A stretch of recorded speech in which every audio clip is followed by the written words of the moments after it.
Shikues të MCN Ekonomi, përshëndetje dhe mirë se erdhët, ndërsa prej muajsh perceptohet një ftohje tregu të ndërtimit, si përsa u përket çmimeve, kërkesës, por edhe volumit të shitjeve, një raport i dieshëm i Bankës së Shqipërisë ka dalë në përfundimin se çmimet e pronave në gjysmën e parë të vitit janë rritur me jo pak, por 42%, krahasuar me të njëjtën periudhë të një viti më parë. Sa reflekton realitetin ky raport i Bankës së Shqipërisë, ne do ta diskutojmë këtë tematik me dy ekspert pasurisht të paluajtshme, të cilët i shohin, trajtojnë çdo ditë në terren çmimet dhe e prekin më nga afër realitetin. Me mua në studio është zoti Jonian Antoni, faleminderit mirë se erdhët tu, dhe zoti Ervin Demirxhiu, faleminderit që jeni këtu. Është një pyetje për të dy ju, ne her pas here në fakt e diskutojmë në studio, edhe ftojmë aktorë nga terreni, ju apo kolegët tuaj që merren me shitjen dhe blerjen e pasurive të paluajtshme në vendin tonë, dhe perceptimi tyre reflekton, po themi, një ftohje të tregut ose një gjendje stabël, stagnacioni. Si e shpjegoni ju këtë mospërputhje të fortë me konkluzionin e Bankës së Shqipërisë dhe me terrenin, me realitetin? Tani, nëse do kishim një ftohje, apo si që quhet një stagnacion, nuk mendoj që do kishim rritje çmimesh. Pra këto nuk shkojnë bashkë. Nëse do kishim rënje të shitjeve apo rënje të kërkesës, sigurisht që nuk do reflektohej me rritjen e çmimeve. Rritjet e çmimeve janë, nuk mendoj që janë në këtë nivel që thuhet 42% nga vjet në si vjet, por ndoshta merret në rang kombëtar dhe në zona të caktuara ka pasur reflektime të tilla. Pra, nuk mendoj që shkojnë bashkë këto që ju thoni. Si është realiteti në terren? Pra ka rritje të çmimesh, ndoshta që reflektohen çdo 3 muaj, po themi, duke qenë se ju i prekni më nga afër? Ne të analizojmë një bazë dhënash kryesisht të rëndësishme. Kompania jonë ka rreth 50 zyra dhe gati 400 agentë që punojnë në terren, dhe nga dhënat që kemi analizuar këtë vit, por edhe vjet, nuk rezulton se ka rënje, po nuk rezulton se ka dhe një rritje të tillë, sidomos në çmim prej 42% që reflekton banka me atë raport që pam dje. Po ku e ka gjetur Banka e Shqipërisë të raport? Jam shumë kurioz të shoh ato dhënat, nuk i gjeta dot sot, do mundohem të gjej ditën vijim. Ne mendojmë se vjet ka patur një rënje pak tregut në numrin e shitjeve dhe në numrin e kërkesës, pra kërkesa ka qenë stabil, ndërkohë që numri i shitjeve ka rënë rreth 10-15%, gjë që e pasuruan dhe dënat në fund vitit nga kadastra. Ndërkohë që këtë vit shitjet janë të njëjtit nivel me vitin e kaluar, mund të themi dhe mbasen çik më shumë, por shumë pak më shumë, dhe kërkesa vazhdon të jetë po e njëjtë. Pra kemi një treg, po themi, solid. Ne nuk mendojmë se kemi treg me probleme, por kjo rritje që nxorën për 42% na habit. Unë mendoj që ose është një gabim presje, pra mund të jetë 4.2% që do përqenta, ose, prandaj duhet shoh dhënat, një arsyetim që mund të japim është vlera e referencës, sepse dim shumë mirë që në janar të vitit është fut një referencë e re, dhe duke qenë se ka shumë zona që janë prekur nga kjo, disa kanë pas rritje 8%, disa mbi 100%, pra nëse i mbani mend diskutimet e fundit vitit kaluar dhe fillimit të vitit, referencat ndryshuan shumë për shumë zona. Kështu që këto shtëpiat e lira që kanë dhe volumin më të madh shitjeve, ndoshta janë shitur me çmimet e reja të referencës dhe Më fal, kur themi shtëpi të lira për çmimin e referencës, si referoheni të lira në pagesë dhe në zona jo preferenciale që kanë pësuar këtë rritje eksponenciale, apo? Po sepse ato ndikon më shumë çmimi i referencës, ndikon në zona Astir, Paskuqan, pra ku përpara për shumë ka qenë referenca 500-600.000 lekë ose euro, dhe tashti është 900, 1.000 euro, 850 euro pra mbarësit zonës. Dhe të këto prona ndikon shumë, pra në moment që rritet referenca, edhe ai shitësi thotë që shiko, nuk ta shes poshtë referencës, sepse gjithsesi do taksohen për referencën, kështu që patjetër për atë referencë që ka. Rritja prej 41.7% u raportua për të gjithë territorin, në Shtrumbullakosu në 42%, por duat flas pak për Tiranën. Sipas raportit, në Tiranë çmimet janë rritur me 32% krahasuar me 2024-ën. Është po e njëjta gjë në terren? Nuk mendoj, ndoshta mund të jenë prona caktuara apo zona caktuara, por nuk mendoj që kemi pasur këtë lloj rritje faktikisht. Nëse mund kemi pasur një rritje mund të jetë 10, maksimumi 15%, por nuk mendoj në këto vlera. Duhet parë realisht si është nga kanë dalë ato vlera për të kuptuar më mirë dhe numrat. Po rritja e kërkesës në teren, si u rezulton? Ka këtë vit më shumë kërkesë për blerje apartamentesh apo objektesh?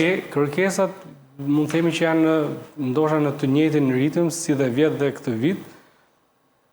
Kërkesë dhe patjetër dhe oferta është e njëjtë në treg, por nuk mendoj që kjo ka ardhur si rezultat i tyre. Duhet parë.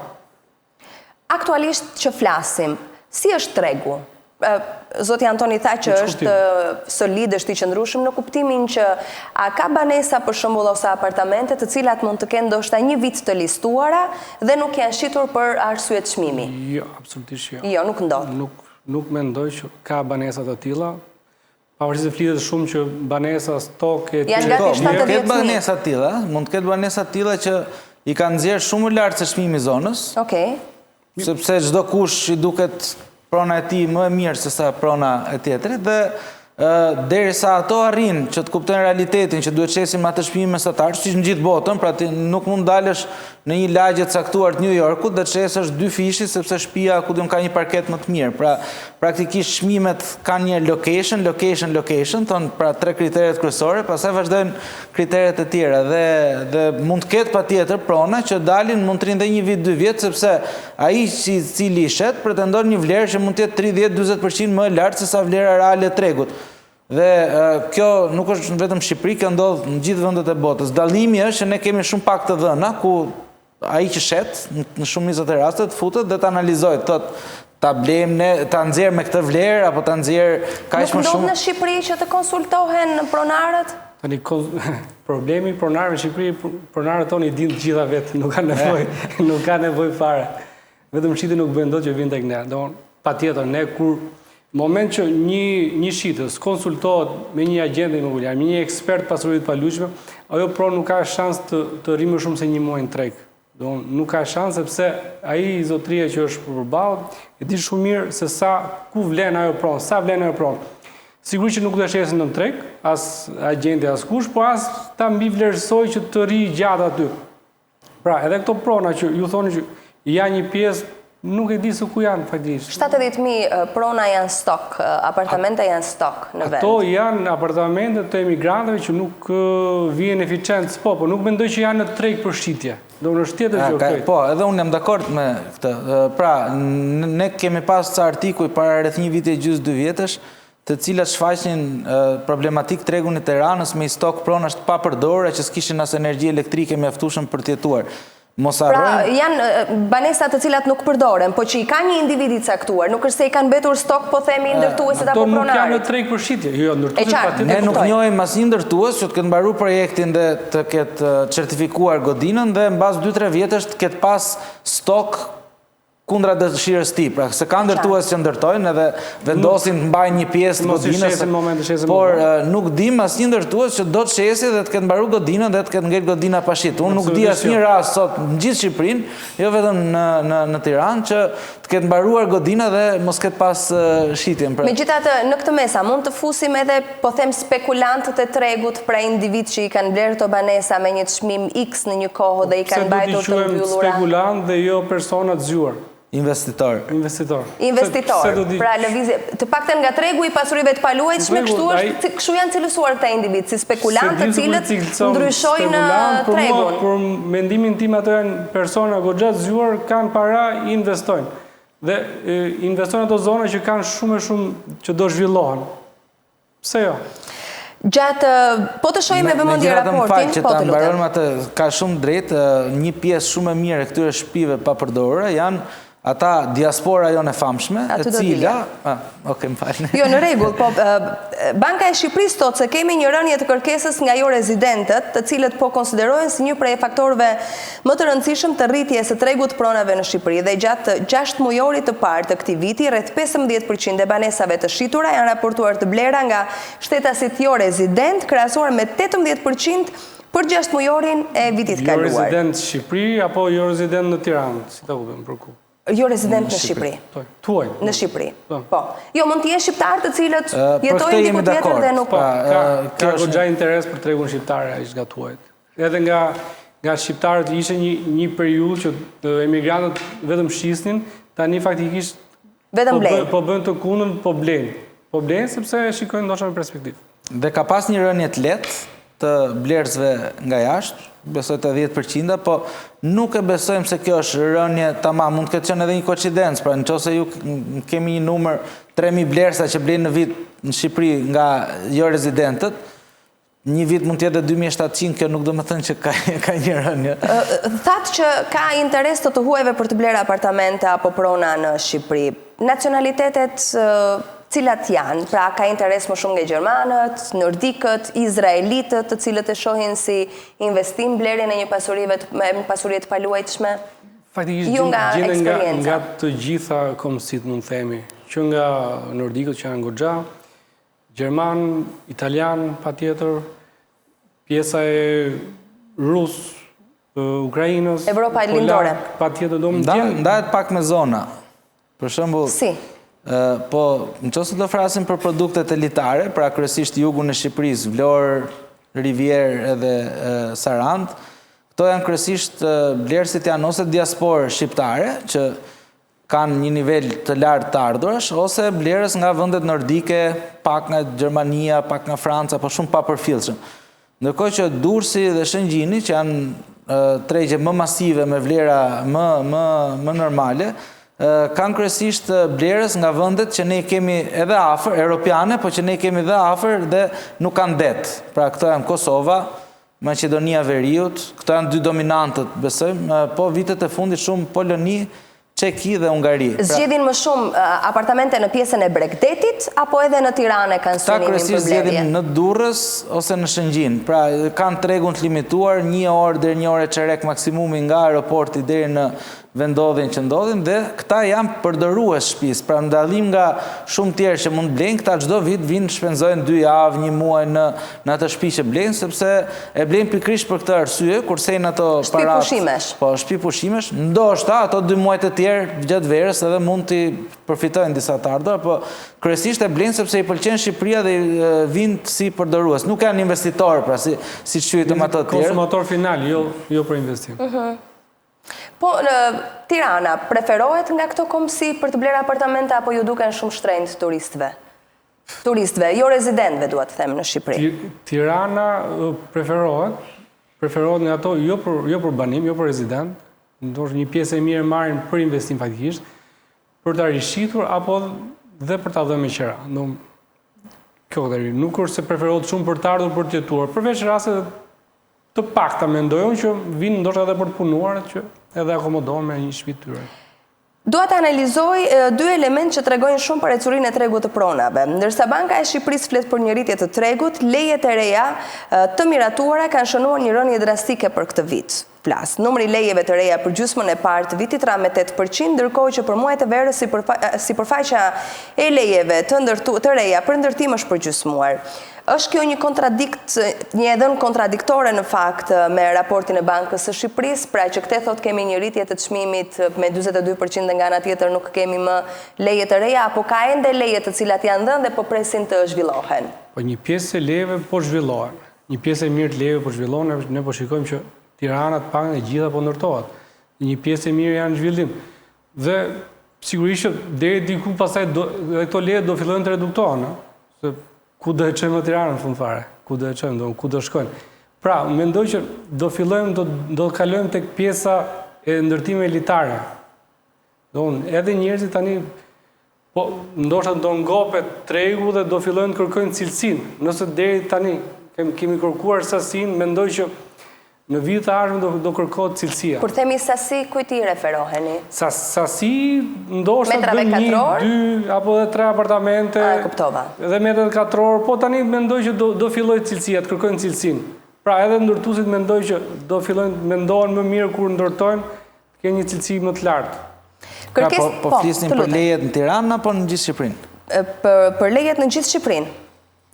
Po mendoj se është... Po Tirana besoj është ajo që kryeson raportin, duke qenë se këtu është bumimi i madh i ndërtimeve, pa na shkaluar dhe pjesën e Bregdetit, sigurisht. Mendoj se është një çik e lidhur me tempin e ekonomisë, pra ne patëm një boom shumë të madh 2021-2022, si gjithë bota që ishte periudha post-Covid, për ne ishte edhe post-tërmet, pra ndikonin 2-3 faktorë të rëndësishëm blerjen e një shtëpie më të re, më të madhe, ishte ai trendi që duhet kemi një shtëpi ku ndoshta kemi dha të work from home, një dhomë shtesë, një kështu dhe shumë njerëz në gjithë botën shkuan dhe ndruan shtëpitë. Pastaj 2023 dhe 2024 kanë qenë 2 vite relativisht pak me rënje në gjithë trendin global, sepse u rritën interesat bankare, nuk duhet fryje shumë tregu shtëpisë, ishte ai momenti spekulimit ku nuk gjeje materialet e para etj. Dhe ky vit është viti i stabilizimit, mendojmë ne që gjithë ekonomitë botërore po stabilizohen te tregu pronave. Kështu që edhe lejet në Shqipëri ne mendojmë që duhet të jenë patjetër të lidhura me një tempo që ka ekonomia. Pra, në rast se janë marrë leje shumë 2021, 2022, 2023, qoftë 2024, tash ato do zhvillohen. Do shikohet reagimi si janë shitur, si janë shitur dhe pastaj do vazhdojnë me leje të tjera. Megjithatë ne kemi dëgjuar shumë, sidomos në politikë, që akuzohet gjithmonë se po jepen më shumë leje, kështu që duhet verifikuar dhe kjo edhe sepse ajo opinioni që kemi patur deri para pak ditësh ka qenë që leje po jepen shumë dhe mendojmë që pastaj është një diskutim tjetër për të bërë, apo jepen shumë apo jepen pak, po ky ka qenë opinioni publik i përgjithshëm. Prej kohësh ndërkohë artikulohet rregullisht, të paktën jo vetëm në qarqet tuaja të eksperteve, por edhe në panele të gazetarisë, në panele televizive, frika nga një fluskë e mundshme e tregut të ndërtimit. Tregu a rrezikon një fluskë apo është më shumë kështu siç Banka e Shqipërisë e përshkruan situatën? Pra me shumë optimizëm. Nuk mendoj që rrezikohet tregu nga një fluskë. Jo, ju edhe e thatë pak më parë që numri i lejeve ka rënë. Pra, nuk mendoj që ka ndonjë ndërtues në Shqipëri apo kudo që do të rrezikojë në ndërtim të një prone që nuk do shitet. Pra, kushdo që ndërton i ka bërë disa llogari. Do edhe tregu edhe kurba, është akoma rritje që nuk mendoj që edhe për shumë kohë të ketë rrezik. Dhe as nuk e mendoj që do ndodhi faktikisht, sepse vetë tregu do stabilizohet. Do ulet. Si do stabilizohet? Po do stabilizohet sepse nuk do lipen më aq shumë leje, nuk do ndërtohet më aq shumë. Dhe fakti që nuk do të ndërtohet më aq shumë do thotë që do stabilizohet. S'ka pse të ketë rrezik. Se rreziku ai është rreziku. Nëse ne do ndërtojmë pafund, ne do ngelim pa shitur, do ketë stok. Derisa stok s'ka, nuk e shikoj faktikisht. Jo, zoti Antonin, si e shikoni? Real estate është një ekonomi ciklike, edhe si gjithë ekonomi ciklike kanë periudhat e tyre të mira, periudhat e tyre që bien, dhe kjo nuk ka pse nuk prek real estate-in edhe në Shqipëri. Ne mendojmë që një ditë do ketë patjetër edhe këtu ciklin, pra pronat rriten, ulen, pastaj do rriten prap. Ajo që ne kemi mësuar gjithmonë nga librat, nga historitë e shteteve të zhvilluar është që po të shikosh pronën në një hapësirë 10 vjeçare, 20 vjeçare, 50 vjeçare, prona ka gjithmonë vlerë të shtuar dhe kjo është pse quhet investim afatgjat. Afatgjat, është e vërtetë. Kështu që besoj se një ditë do vi dhe këtu cikli për të patur një korrigjim ose një flusk, derisa ka patur flusk në New York, në Londër, në shumë vende të zhvilluara, patjetër që edhe në Shqipëri do vi një moment që do thuhet që prisë është rrit çmimi shumë apo është rritur kërkesa shumë dhe do stabilizohet. Ajo që unë bie dakord është që ne nuk kemi asnjë parametër që tregon që jemi pranë apo në parametrat e një fluske. Ne kemi vetëm prona që po ndërtohen dhe fatmirësisht po shiten. Pra, kërkesa me ofertën janë të balancuara dhe nuk shohim asnjë gjë në short term apo medium term që të ketë një sinjal për flusk. Ndërkohë, meqense jemi këtu, po flitet gjithnjë më shumë për një rrezik të mundshëm nga praktika e blerje sa apartamenteve që në grop, siç gjërësisht e quajnë apo e njohin në vendin tonë. Vazhdon ende kjo praktik edhe për ju, zoti Ervin? Po vazhdon, patjetër, kjo është një praktikë e cila ka ndihmuar disi tregun shqiptar, sepse blehet në grop dhe financohet një ndërtim i ri me parat e blerësit. Po, ky është risk i madh për blerësin.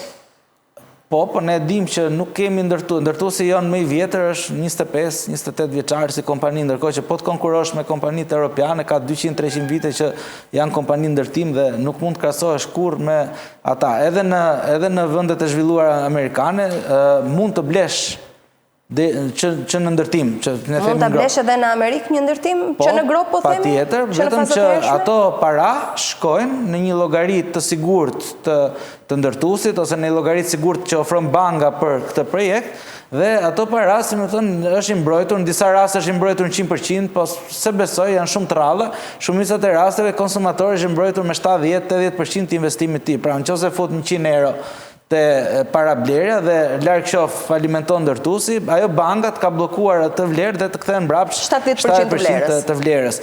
Pra është një skem që ndodh në mënyrë që banka, duke parë që ka vlerësa real dhe kontrata dhe pagesa, financon ndërtuesin i cili pastaj merr më kollaj kredi dhe financime në bankë, sepse ka gjithë vërtetimin që janë këta vlerësat që në moment që ne mbarojmë godinën do paguajnë. Kështu që është një skem që funksionon. Nuk e besoj se është momenti në Shqipëri, sepse në Shqipëri nuk kemi patur raste, sidomos 20 vitet e fundit, që një kompani ndërtimi të mos mbaroj godinën dhe 3 njerëzit pa shtëpi, por se u futën dhe disa mekanizma parandaluese nuk do ishte keq në ekonominë shqiptare.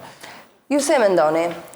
Është e dëmshme, megjithëse të paktën u ideja nga kryeministri që është mirë të frenohen blerjet që në grop? Kjo skem ka funksionuar realisht, por do vi moment që ndoshta edhe s'do funksionojë më. Idealja e kësaj gjëje do ishte që kurdo që është ndërtues i një projekti, atë shumë ta ketë. Nuk ka pse të bazohet gjithë në gjithë vlera në ato që do blejnë klientët. Se risk ka, realisht risk ka. Edhe ne klientët, ne nuk i çojmë faktikisht në fazat e tilla, ne nuk i çojmë ke çdo ndërtues. Sepse duhet jetë edhe besueshmëria që ofron. Patjetër, sot janë bërë shumë ndërtues.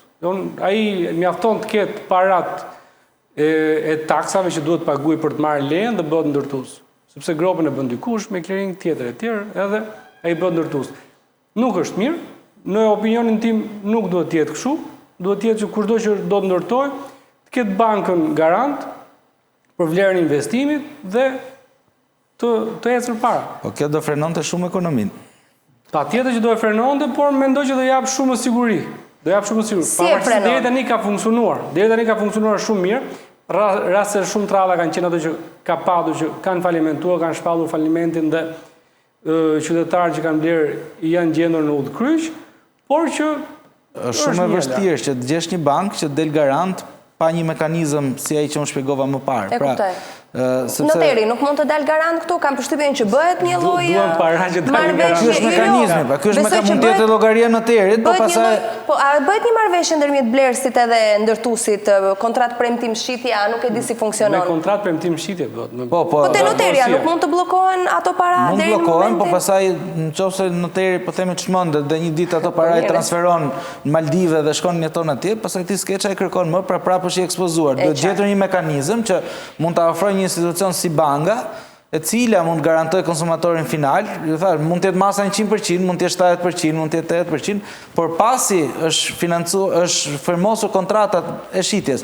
Pra, ai blerësi nuk do kuptoj asnjë gjë, por blerësi do jetë njësoj si sot, do shkojë të bëjë një kontratë, po themi para një kontratë premtim shitje, tek e cila do firmosi ato lekë thjesht nuk do i shkojnë ndërtuesit, po ndërtuesi në moment që i ka te kjo llogaria mund shkojë te banka trokasit i thotë më jep krediti për këto lekë që un kam sigurta te kjo se ndryshe që një ndërtues të shkojë dhe të gjejë kredi bankare dhe garanci bankare për të ndërtuar gjithë projektin pa shitur, kjo do e frenonte shumë. Pra nëse flasim që sot ndërtohen 100 godina në Tiranë, kjo do e çonte 10-20 numrin, sepse jo të gjitha këto mund ndërtohen pa kreditimin e shitjeve. Dhe kreditimi i shitjeve funksionon në Gjermani, funksionon në Angli, funksionon në Dubai, funksionon në Amerikë, pra nuk ka pse mos jetë kreditimi i shitjeve nga fundori.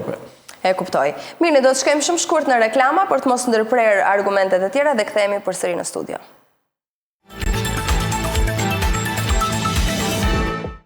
Për të ardhur pak tek çmimet konkrete, cilat janë zonat më të shtrenjta në Tiranë për të blerë një apartament dhe sa varion çmimi për metër katror?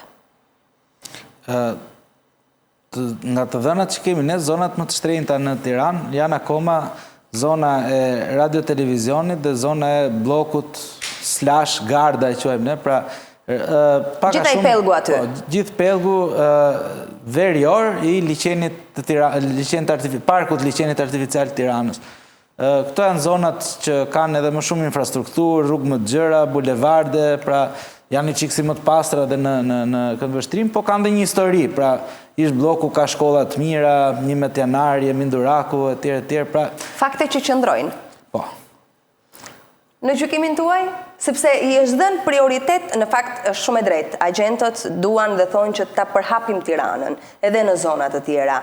Për shembull, si ka ndryshuar historiku i shitjes së apartamenteve në Paskuqan, apo në Astir, që është bërë komplet një blok edhe një lagjere, apo në zonën Don Bosco dhe pjesa më poshtë nga Spitali Ushtarak, apo edhe pjesa mbrapa që të lidh besoj me Paskuqanin. Tani, pjesë donë me që dore tek Astiri. Pjesa e Astirit është trefishuar për në i hark prej 7-8 ditësh. Brenda një 10 vjeçari ka trefishim të çmimit. Trefishim të çmimeve. Infrastruktura është rregulluar, sigurisht nuk është aty ku duhet, por është në përmirësime sipër. Sa është metri katrori një apartamenti të ri, po themi në Astir? Ndërtim i 2020-ës e këtej dhe ndërtim i 2020-ës e më përpara, se kam përshtypjen dhe këto ndikojnë, besoj blerësit pyesin për kohën kur është ndërtuar apartamenti, pallati. Varet nga pozicioni që mund të jetë. Nëse jemi në Unaz, për shumë shkon 1.500, 1.600, 1.700. Më shumë, më pak, varet investimi që ka prona në vetvete, më poshtë, varet duan gjithmonë nga investimi që ka prona dhe pozicioni që ka, facilitetet që ka. Ju thatë location dhe location. Si reflektojnë këto çmimet, po themi, në Evropë? A ka arritje të tilla çmimesh si në Shqipëri? Për shembull, në Frankfurt, sa mund të blihet një apartament, apo në New York, edhe pse janë shtete, Frankfurti qytet dhe New Yorku shteti Shteteve të Bashkuara janë shumë të mëdha edhe me tjetër ekonomi, po nëse bëjmë një lloj paraleleje, apo si afrohen fare realitetit shqiptar? Atëherë që ta nisim, nuk e besoj se është kollaj ti krahasosh, por e kuptoj pyetjen dhe për të përgjigjur pyetjes, është Shqipëria është një vend që është në zhvillim. Këta janë vende që janë quhen të saturuara. Pra, është shumë më vështirë që të ngrehet çmimi i real estate-it në Londër, në New York, në Frankfurt, sepse janë të vlerësuara mirë dhe kanë arritur atë majën, po themi sot, të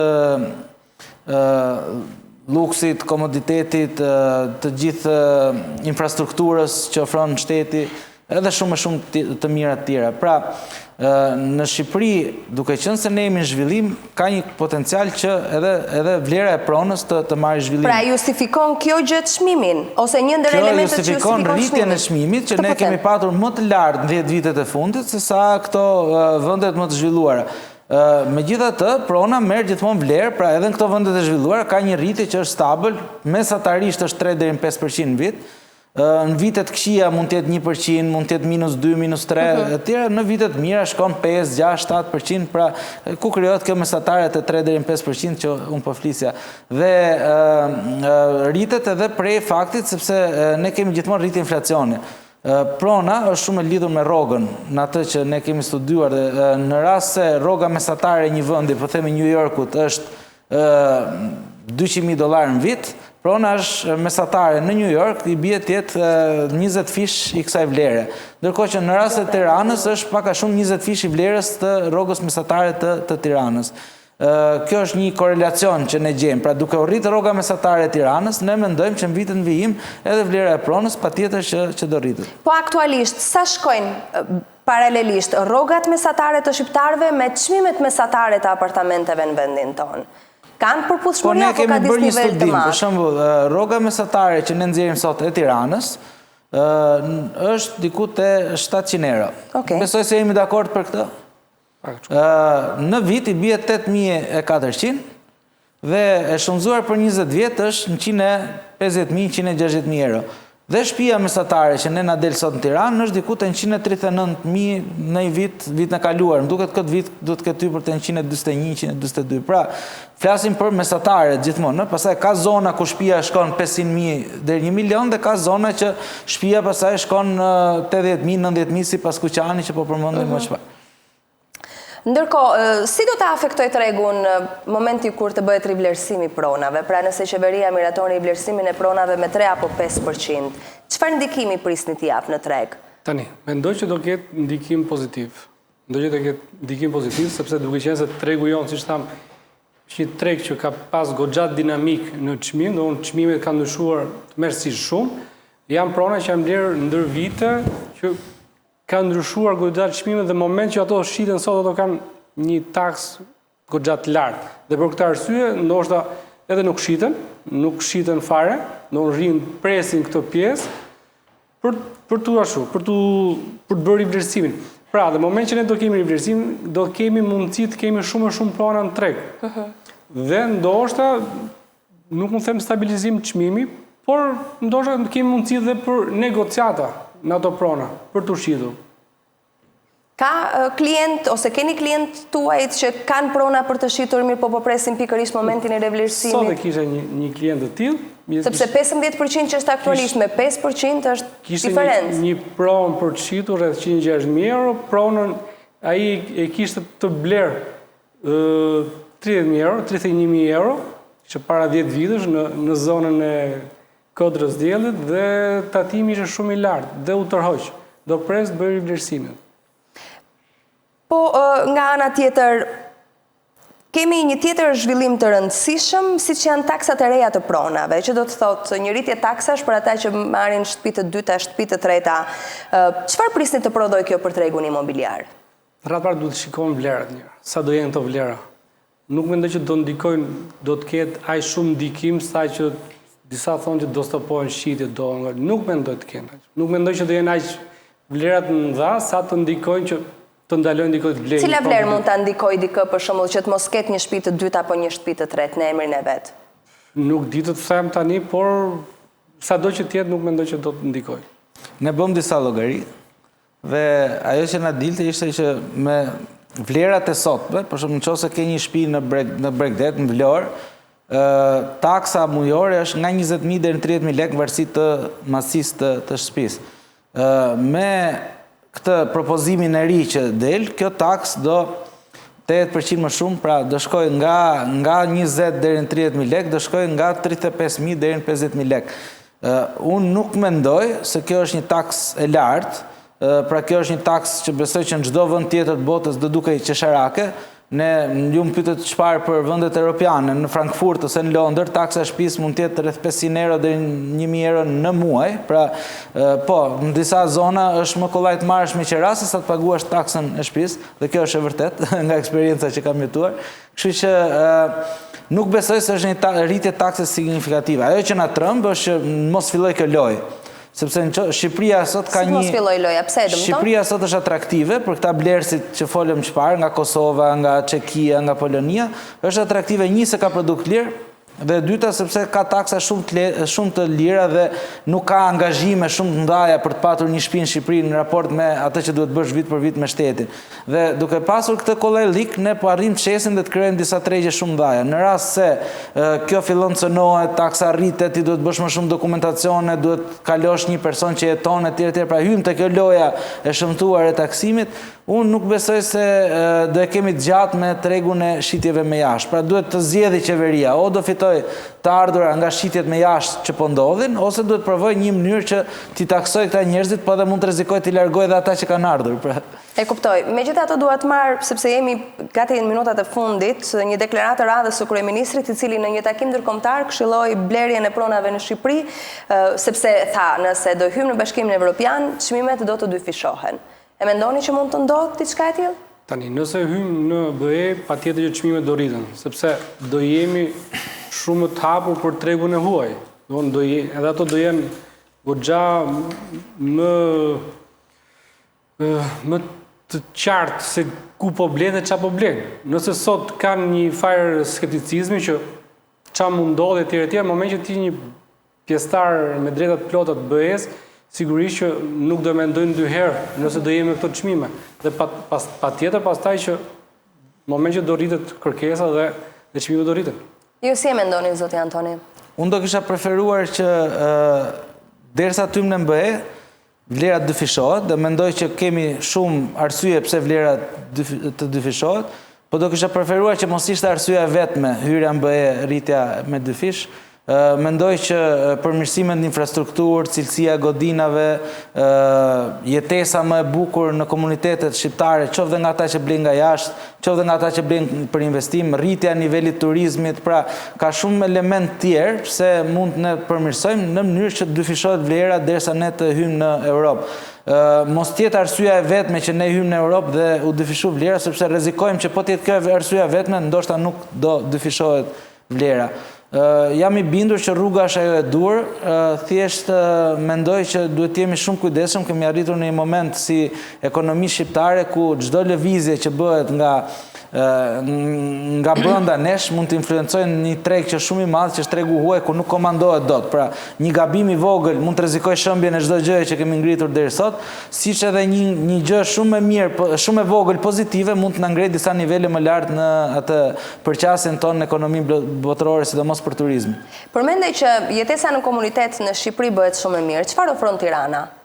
Edhe pse duhet të dyfishohen tani, po themi deri përpara 2030-s kur është headline i fundit për të futur në BE? Po Tirana ka siguri, për shembull, që se përmend asnjëri, në shumë vende të Europës nuk hecën dot më kollaj, sidomos me fëmijët apo me aksesorë shtrenjtë në kryeqytete, ndërkohë që në Tiranë, për shembull, ne ndigjojmë shumë rrallë raste grabitje apo raste të problemit të sigurisë të individëve. Ka një ambient social shumë të mirë dhe këtë më shumë e vlerësojnë ata që jetojnë në diasporë, pra shumica atyre duan të kthehen sepse kushuriri, shoku, komshiu etj, pra ta zbukurojnë pak atë, nuk ka atë stresin që kanë qytetet e mëdha të zhvilluara ku dilet në 6 mëngjesit dhe kthehesh në 7 pasdite në punë dhe pak takon fëmijët, pak takon gjitha, mjafton që jeton me një standard më të lartë ushqyeri ndoshta, po nuk është ai sociale sa çdo të ishte, pra i ka disa benefite që mendojmë, plus edhe pozicioni, mos harrojmë Tirana është vetëm 30 minuta nga deti, pra unë di shumë njerëz që s'ka nevojë të jenë shumë të pasur, mund të jenë shtrese mesme, të cilët për shembull gjatë 3 muajve të verës jetojnë në Durrës, kanë një shtëpi të dytë atje dhe shkojnë me familjen dhe vinë ditë për ditë për shembull punojnë. Ku ka luks më të madh, më thoni janë shumë pakta kryeqytetet e tjera të botës, të Europës, të cilat janë kaq afër detit dhe një pjesë e njerëzve mund të shkojnë brenda ditës të vinë të punojnë dhe të shkojnë të rinë të shtarzhojnë verën në plazh. Pra, këto facilitete ja vlen ti vlerësosh Tiranës dhe potencialet pasaj që diskutuan janë ndaja. Besojnë që Tirana të bëhet akoma më e sigurt, më e pastër, më e bukur, të ketë më shumë ekonomi, të ketë më shumë të ardhura, pra duhen zhvilluar patjetër dhe këto. Janë shumë më mirë se para 20 vitesh, po ka akoma potencial për të zhvilluar më shumë. Jo, zotit Emirxhiu, prisni që çmimet të dyfishohen përpara këtij afati që thot kryeministri? Tani unë nuk pres që çmimet të dyfishohen ose të ketë një rritje të njëjtshme. As përpara këtij afati, as kur të vijë ai afat. Ato do marrin kohën e tyre për të dyfishuar. Sigurisht që duhet kemi një infrastrukturë shumë të mirë për të arritur në ato nivele. Pastaj, ato që përmendi dhe kolegu janë vërtet afatikisht, të huajt e vlerësojnë shumë sigurinë në Shqipëri, sidomos Tiranë, se nganjëherë edhe kur vinë për herë të parë na pyesin, mund të kalojmë ka rrugë, tu mund të kalosh kudo. Sidomos që marrim me qira, janë të interesuar, ka lagje ku nuk mund shkelim, dhe përgjigja është shko ku duash, nuk jes një lloj problemi. Pra, duhet ngrihen shumë gjëra që të arrijmë tek dyfishi, por që besoj do arrihet. Unë ju falenderoj që ishit në studio, faleminderit që ishit, ne do të ndahemi këtu, kemi përfunduar, bashkëtakohemi në orën 19.